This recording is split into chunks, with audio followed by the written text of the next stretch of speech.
கள்ளக்குறிச்சி மாவட்டம் சங்கராபுரம் வடக்கு ஒன்றியம் ரிசுவந்தியன் தொகுதி வானாபுரம் தாலுகா புதுப்பட்டி எல்லையில் வசிக்கக்கூடிய பாரதிய ஜனதா கட்சி ஒன்றிய செயலாளர் பேசுகிறேன்.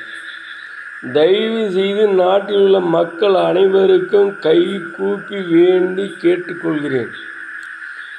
அந்தந்த எல்லையிலும் கோவில் குளம்,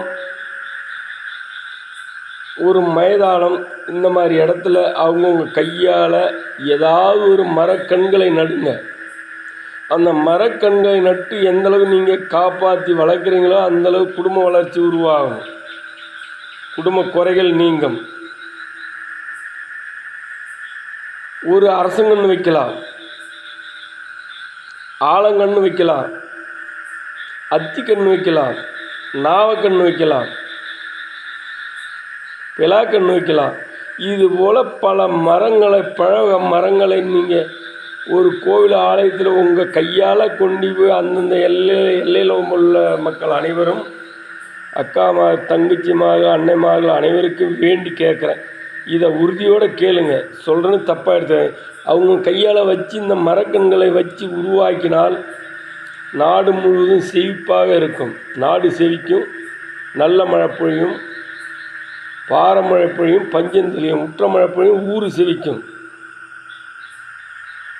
ஊரில் உள்ள மக்களும் நாட்டில் உள்ள மக்களும் நல்லாக செழிப்பாக இருப்பீங்க. உங்கள் கையால் மரக்கன்களை அந்தந்த எல்லையிலும் நடுங்க.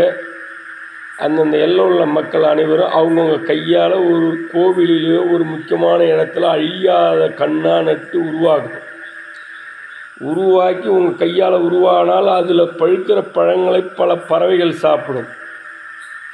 பல பறவைகள் சாப்பிட்டால் பாவங்கள் தீரும், பிள்ளைகள் வளரும், மேலும் மேலும் நாடு வளர்ச்சிக்கு நல்லது நடக்கும். சொல்கிறது தப்பாக எடுத்து உங்களால் முடிஞ்சது ஒரு கண்ணை நட்டு கோவில் ஆலயத்துக்கு போகும்போது உங்கள் கையால் தண்ணி ஊற்றி காப்பாற்றுறதுக்கு கோடி புண்ணியம். கஷ்டப்பட்டாவது ஊற்றணும். வச்ச மரத்துக்கு தண்ணி ஊற்றினால் பலன், கோடி பலன் உண்டு. இதை செய்து வந்தால் உங்களுக்கு கோடி புண்ணியம். நல்லது செய்யுங்க. நாட்டில் அனைவரும், மீண்டும் சொல்கிறேன், மரக்கன்களை நட்டு அந்தந்த எல்லையிலும் மரக்கன்களை நடுங்க. நல்லாவே இருக்கும், நாடு செழிப்பாக இருக்கும். வச்ச மரத்தை அழிக்க ஆசை வைக்காதுங்க, மரத்தை வலுவாக உருவாக்க ஆசை வைங்க. ஒரு எல்லையில் ஆலமரம், அரச மரம், புளிய மரம் இது உருவானால் அந்த எல்லைக்கு நல்ல மரியாதை. அந்த இடத்துல பல கோடி குருவி பறவைகள் அந்த பழங்களை சாப்பிடும். பல பேர் மாளாதவங்க வெயிலுக்கு அந்த இடத்துல நெகலில் இழப்பாரி போனால் அது அதை விட கோடி புண்ணியம். அனைத்து உதவிகளும் உருவாகும், அனைத்து செல்வாக்கும் உருவாகும்.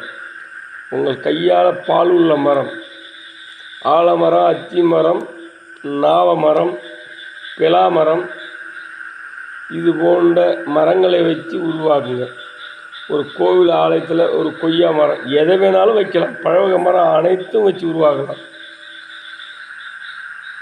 இதை உருவாக்கி பாருங்கள், அதில் உள்ள பலன் என்னன்னு தெரியும். நன்றி, வணக்கம்.